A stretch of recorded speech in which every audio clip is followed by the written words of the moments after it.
নমস্কার বন্ধুরা, দীপাস কিচেনে আপনাদের সবাইকে স্বাগত।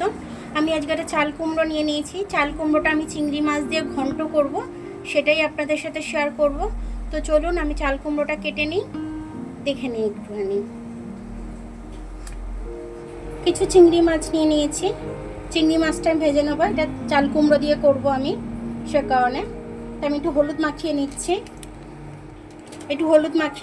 নিয়ে আমি কড়ার মধ্যে দিয়ে দেবো।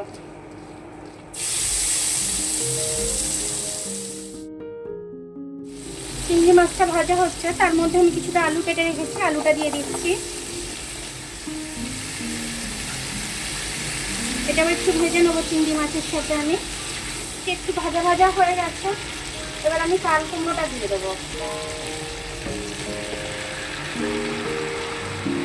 চাল কুমড়োটা দিয়ে দিলাম, এবার একটু হলুদ দিয়ে দেবো আমি এটার মধ্যে, এটা কমে যাবে একদমই।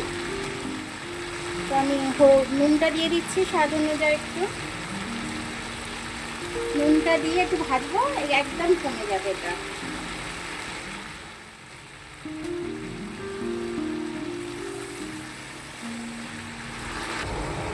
এটা চাপা দিয়ে দেবো আমি, একটু চাপা দিয়ে এটা হতে দেবো আমি, ততক্ষণ একটু মশলাটা রেডি করে নেব। এখানে আমি মশলা নিয়ে নিয়েছি, কিছুটা আদা, এটাতে বেশি মশলা দিতে লাগে না।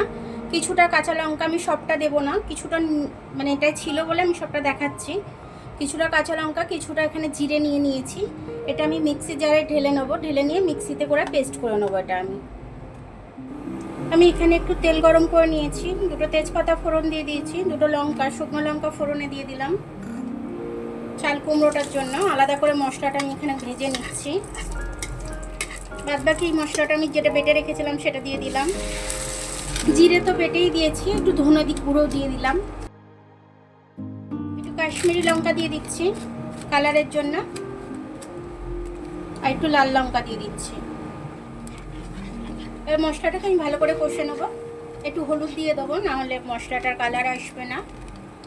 একটু হলুদ দিয়ে দিলাম, এবার মশলাটা আমি খুব ভালোভাবে কষে নেবো। মশলাটা যতটা ভালোভাবে কষে নেবো ততটাই খেতে খুব দুর্দান্ত হবে। আর এখন বৃষ্টি হচ্ছে ঠিকই, কিন্তু গুমসো গরম রেখেছে একদম, মানে এতটাই গরম রেখেছে, মানে একটু হালকা ফুলকা খেতে খুব ভালো লাগে। সে কারণে ভাবলাম চাল কুমড়োটা দিয়ে আমি একটা চিংড়ি মাছ দিয়ে একটা পাতলা করে একটু তরকারি করি। আপনারাও এরকমভাবে করে খাবেন। মশলাটা আমার কষা হয়ে গেছে, এবার আমি এটার মধ্যে জল ঢেলে দেবো।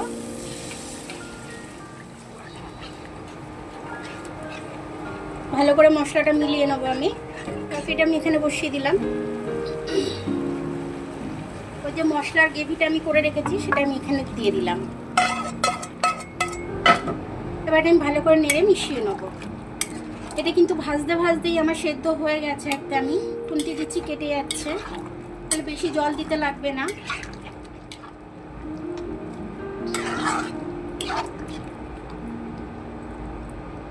আলুটা দিয়েছি, আলুটাও সেদ্ধ হয়ে গেছে, সবটাই সেদ্ধ হয়ে গেছে। এবার ওটি চিনি দিয়ে দিচ্ছি আমি স্বাদ অনুযায়ী। এই সব তরকারিতে, লাউয়ের তরকারিতে, চাল কুমড়োর তরকারিতে একটু চিনি দিতেই হয়, নাহলে খেতে টেস্ট লাগে না। এবার আমি একটু ভালো করে নেড়ে মিশিয়ে দেবো। ভালো করে এর মধ্যে ঝাল নুনটা ঢুকে যাবে। এবার আমি একটু চাপা দিয়ে দেবো।